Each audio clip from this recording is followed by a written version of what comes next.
I have a question for you. Do you think architecture students are red flags? Depende po. Because you're a lover boy? Kapag yung jowa niya po mapuwan, then okay. Okay. So the tip is date a girl who's studying the same school. Yes po. Pero wag yung same course.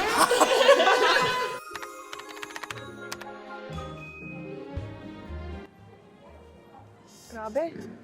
I can't believe I'm in Intramuros. It's been like years that I did not come here. Because when I was young, I used to come here and ride some... What's that? The one with the horse? What's that? Kalesa, yeah. Oh, it was good memories. Anyways, annyeonghaseyo mga batatas! Welcome back to my channel. So today we're here in Manila, Intramuros! It's been raining in Manila, hindi ka Manila. Ay, sorry. Is it allowed here? Oh my God! Anyways, guys, talagang level up na tayo with our KURSO series because we're here in MAPUA University, a premier engineer and technological school in the Philippines! Woo! So what course am I taking today? Today, you'll be taking architecture course. Bye, guys. Don't follow me. I want to go home. Because I'm so far from architecture, guys. Do you know my drawing skills stopped when I was grade 5? I still draw a stick man.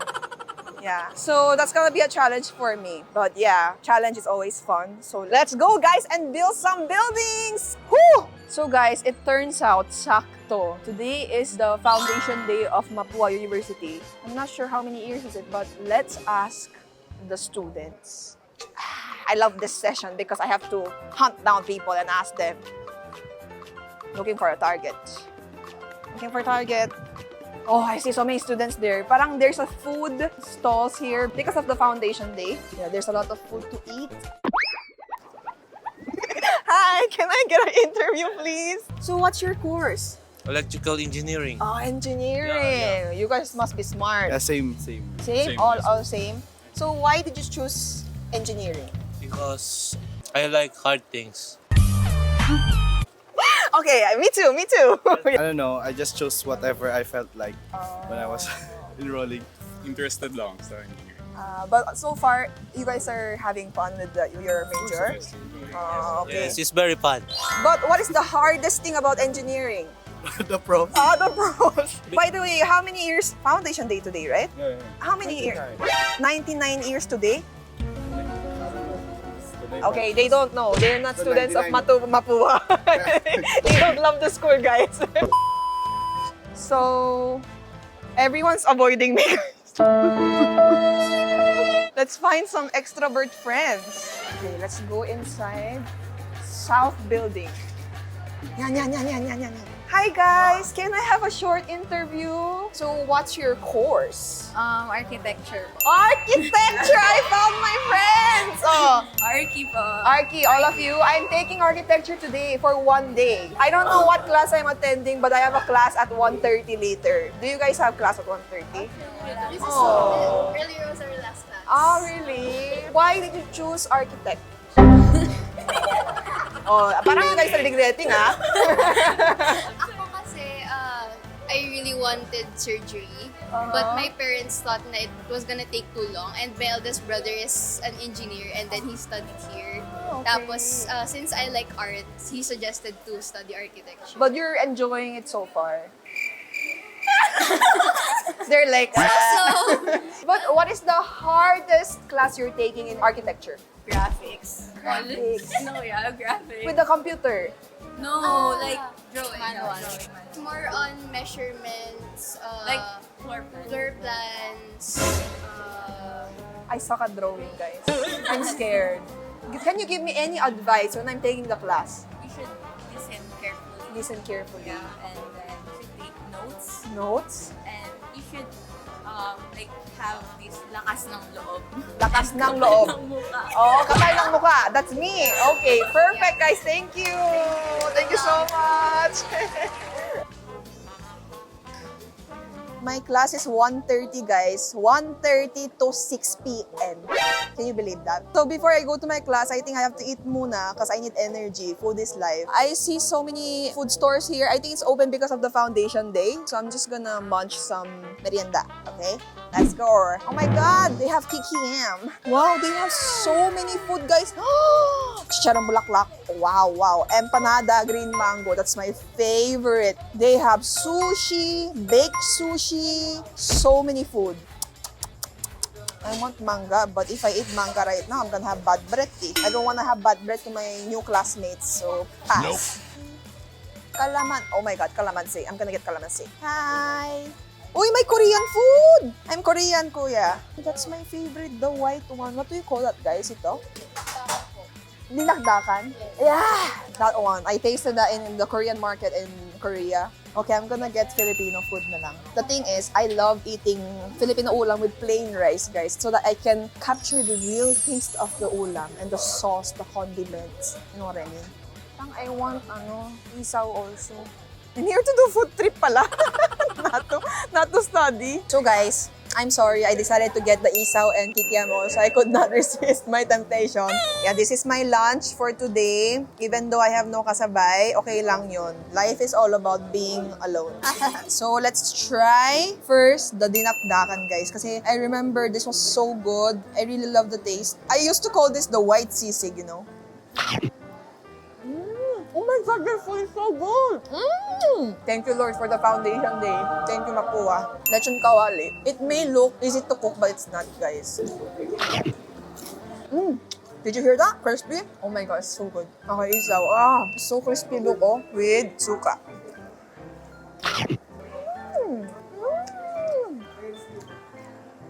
This is like a premium isaw. It's way better than the one that you can eat in the street. Before you start a class, it's really important to store the energy. Because feeling ko, guys, I'm gonna have nosebleed today. Kikiam. The sauce is good. But the best for me today is this dinagdakan. Oh my God, ang sarap, guys. It's just right flavor, rightly seasoned.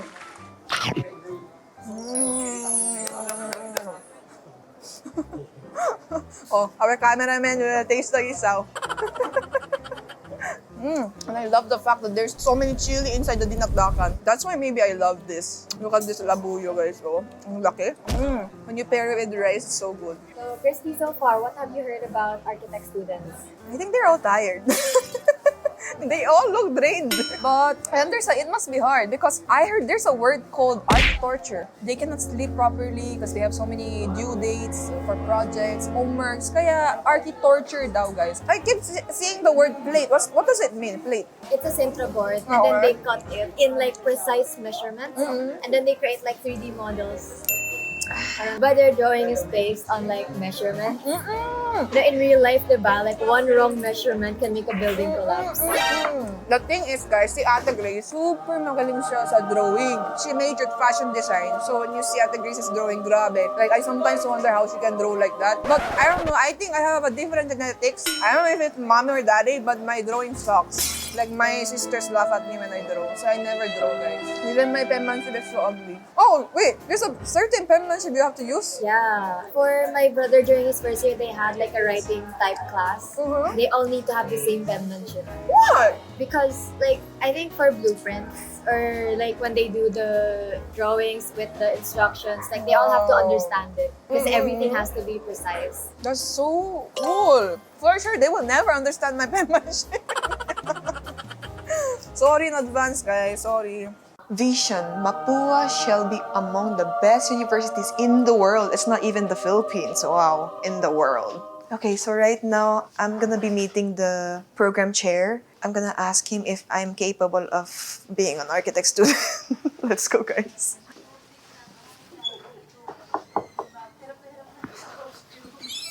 Hello po, sir. Hello, I'm Christy. I'm Architect Sangha. I'm gonna be a student here in Mapua today. Oh, yeah.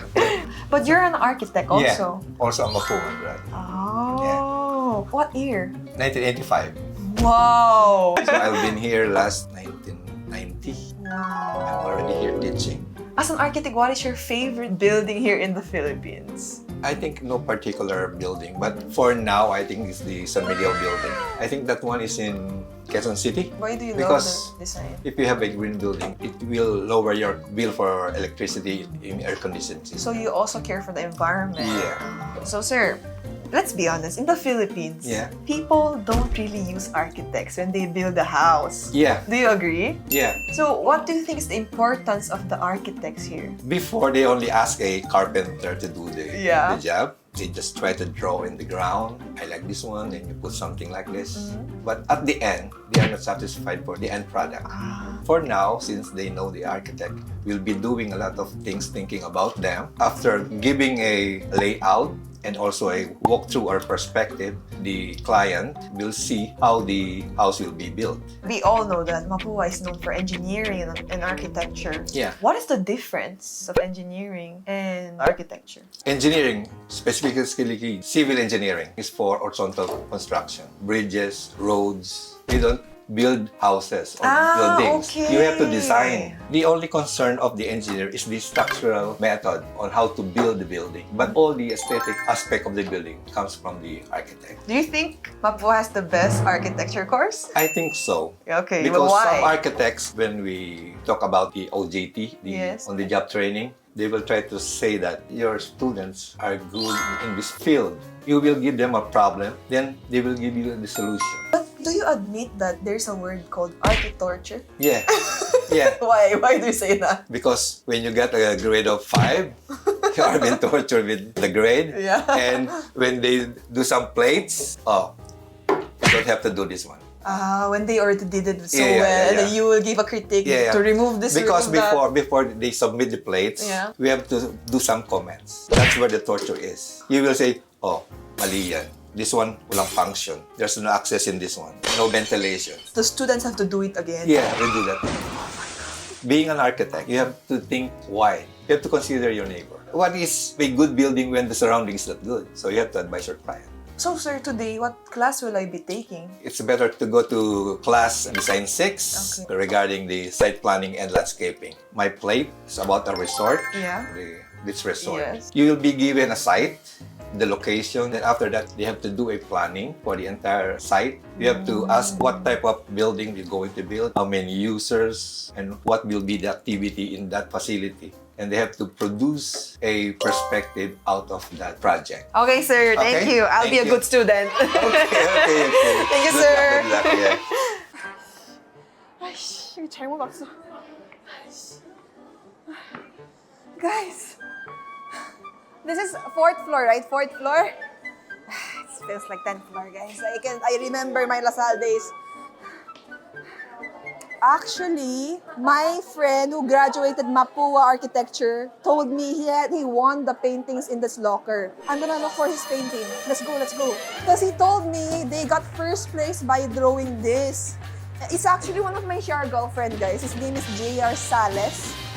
Where is it? He's an architect right now, guys. Super, super talented. Where is this kaya, guys? It's this one! JR, shout out! Your painting! Picture. Whoa, look at that. There's a table and chair like that. I think that's for drawing, no? That looks like the prayer chair in the Catholic churches. If I were to draw there, I would pray while drawing. I'll say, God, give me strength. Oh my God, the prayer chairs. Hi, friends. Hi.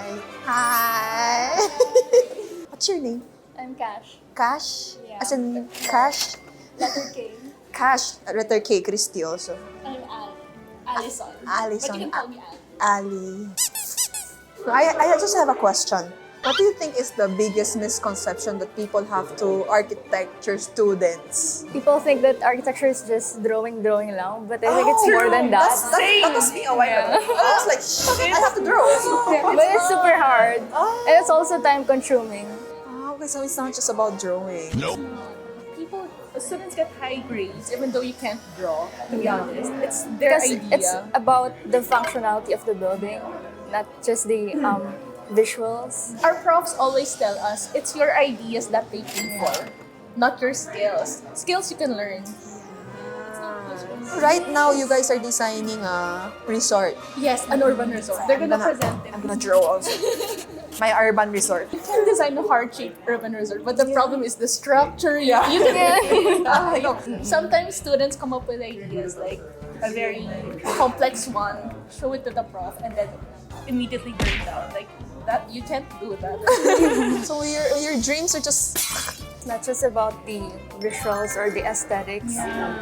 But I want mine to be aesthetic. I want to draw aesthetic building. Do you agree that architect students are red flags? Kind of. Ako, I agree. No, there's a saying like that. How come? Because we don't have time. Yeah. So you're not a priority. That's so But sad. asking, wait, do you have a girlfriend? I have a question for you. Do you think architecture students are red flags? Depende po. Because you're a lover boy? Kapag yung jowa niyo po mapuhan, hindi okay lang. Okay. So the tip is date a girl who's studying the same school. Yes po. Pero wag yung same course. You heard that, guys. If you want to pursue architecture, you remember that, okay? Okay, so once again, as I've mentioned before, what we're going to do for today is architectural critic. Part of the development of becoming an architect is not only merely drawing, but you also need to learn how to do critical thinking, critical assessment. Architecture is one of the highest form of art because it also encompasses science.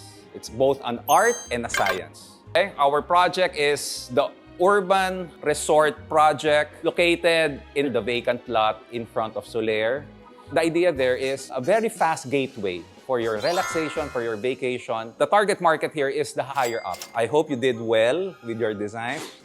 I have no design, but I can critic well. Give the students a chance to critic your work. I'm also going to say mine.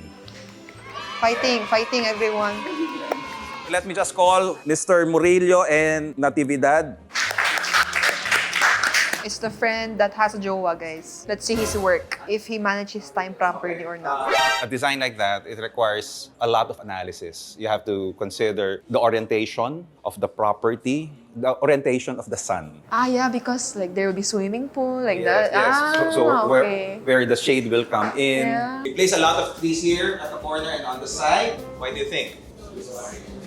Serves as a barrier or a noise barrier or a buffer zone because this is the road, so definitely you will have noise because of the traffic. You might have noticed they also place trees here so that the noise generated in the parking area, the trees will provide a buffer. Try to imagine if you are relaxing here in the pool and you're going to hear the engine starting, car horns. It's quite annoying. But by placing a buffer zone, a landscape area here, then it minimizes the noise. Yes. It's also very nice for the view of the people. Yes. Because we do not want to see parking while we're swimming.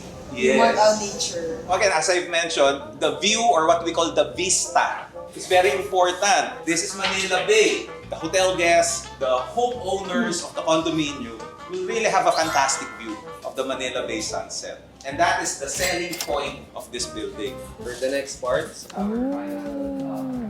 It looks like Sydney. for further improvement, here's a tip. I've learned this from an architectural photographer. When presenting the design of the project, don't show too much background. If you're going to show the background, you can probably place it here. Hanggang dyan lang siya. Makes sense because you want to focus on the design rather than the view, di ba?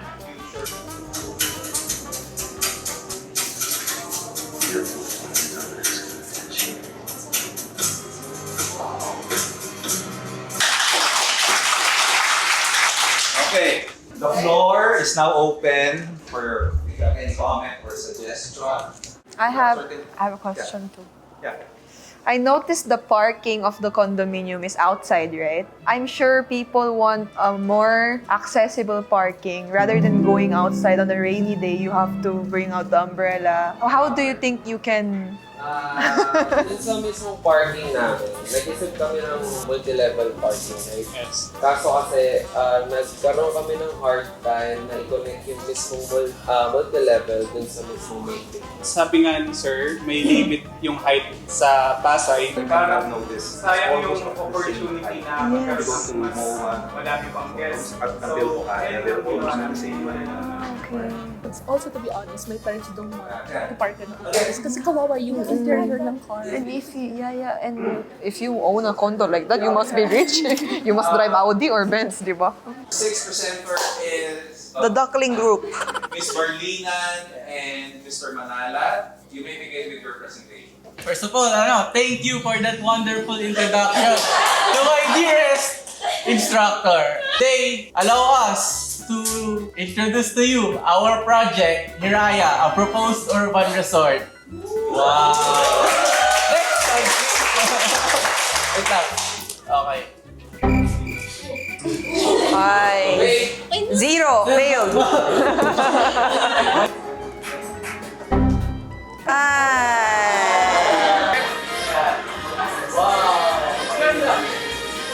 It's giving more of a condominium vibe than hotel, right? Diba ang ganda ng cottage? So expensive. He's giving so much positive critique to his own work. Any comment first? I love their group, but I don't wanna. I don't wanna give a critique, but I have to say this. It looks like a condominium more than a hotel. Yeah. Yeah. The character. Yes. That's what we call the character of the building. When we talk about the character of the building, 미안해, 괜찮아. when we talk about the character of the building, pag tinignan mo siya, there's no doubt, alam mo kaagad eh. You're not going to rely on the signage. Alam mo kaagad, this is a hotel. For example, if you look at a school, alam mo kaagad, this is a school. That's architectural character. Yeah, when you just say it like that, it looks like a call center company, commercial building. At first glance, Yeah. glance, I might also consider it as an office building. Yes, call center. Yes. Sorry. Building typology and your design must match. Okay? So thank you for your presentation.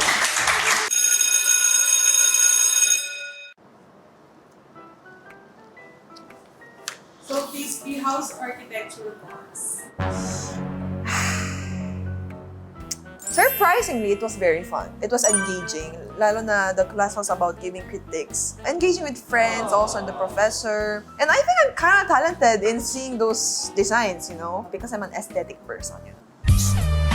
So, I once again realized, I thought architecture is something that you just draw, and then you submit it to your client. It wasn't. Like, you have to consider so many things, even the direction of the wind and where the sun is facing. And yeah, it really mesmerized me how it's so complicated. Nothing is easy talaga, guys. And yeah, that is it for today's episode of our KURSO series, guys. And hopefully at the next college also, we're gonna collab with the top university here in Manila. Baka naman, guys, please send me an email. Don't forget to like and subscribe, and see you in my next video. Bye!